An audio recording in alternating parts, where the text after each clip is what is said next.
Mum, can you please leave the light on?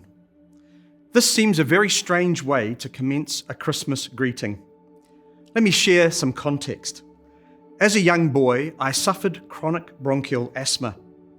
Often asthma attacks would come in the dark of the night. The result? Fear of the dark, panic, and, as I recall, a sense of desperation as I struggled to capture the next breath. Mum to the rescue, calming, reassuring, helping, embracing. Mum, can you leave the light on?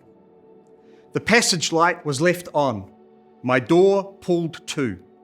The light shining through the crack in the door represented so much to me. I could see the dark was not nearly as oppressive. The light represented the reality of my mother's presence. It calmed, reassured, reminded, and most of all, it dispelled the darkness. And with it, my fear. The light has come. Over the centuries, light and dark have been used by cultures and religions to differentiate between good and evil, pure and impure, right and wrong, life and death. Light overcomes the darkness. Good triumphs over evil. Right prevails over wrong. Hope wins over hopelessness. Mum, can you leave the light on? Light and dark is a recurring theme through Scripture from beginning. Scripture commences with the words, "And God said, let there be light."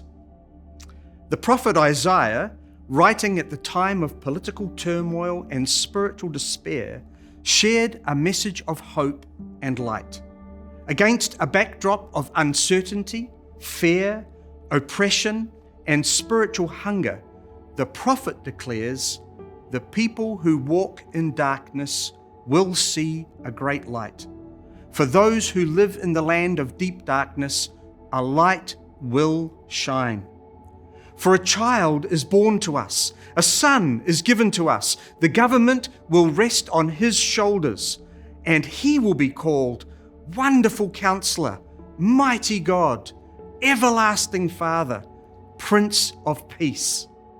His government and its peace will never end." Light symbolizes the presence of God. The prophecy is fulfilled in the birth of Jesus Christ, God's Son, sent to be the light of the world. He comes to bring the light of God's presence into the darkness of our world. He brings forgiveness, redemption, healing, hope, comfort, courage, and purpose. Life in all its fullness. He reveals the nature, character, and heart of God. He introduces a kingdom that will have no end and invites all of us to step into the light. In John's Gospel, we read, "The light shines in the darkness, and the darkness can never extinguish it." God's light for our world today is the revelation of Himself in the person of Jesus Christ, the light of the world who conquered the darkness of death with a radiant resurrection, vindicating everything He taught about His Father, the kingdom, Himself, and us as being both true and trustworthy.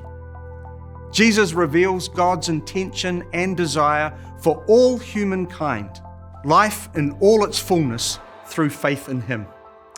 Once again, this Christmas, we have the opportunity to reflect, celebrate, and worship the God who steps down into darkness and brings light.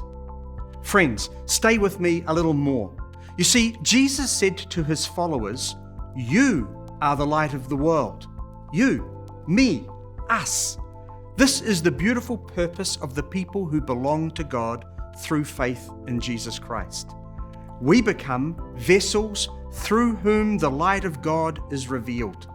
Hope, healing, truth, grace, compassion, mercy, forgiveness, and love. Light. God, can you leave the light on? I have. May God reveal again His light to you as you celebrate this Christmas. May we who have placed our faith in His Son shine like stars in the universe as living testimonies to the power and sufficiency of Jesus, the light of the world. May God bless you this Christmas.